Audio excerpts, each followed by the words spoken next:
আজি আজি এই মুহূৰ্তত সঁচা একদম সঁচা বুলি ইমান আনন্দ আবেগ লৌহ ব্যক্তিত্বৰ অন্তৰে তুমি সৌৰভক লক্ষ্য কৰিবা সৌৰভে কি কয় কেনেধৰণে কয় সকলোবোৰ কথা মনত ৰাখিবলৈ চেষ্টা কৰিবা বুজিছা নহয়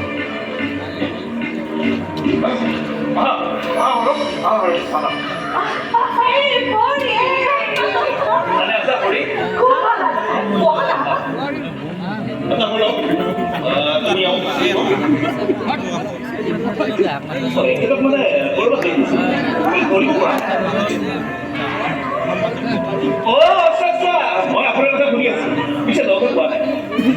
মই অনুভৱ তোমালোকৰ বন্ধুত্ব যদি ভগৱানে ভালে ৰাখে মই তাকে পাইছো আমেৰিকাত ছুপাৰ কম্পিউটাৰ ষ্টাডি কৰিবলৈ ওলোৱাৰ মুখত ভগৱানৰ প্ৰাৰ্থনা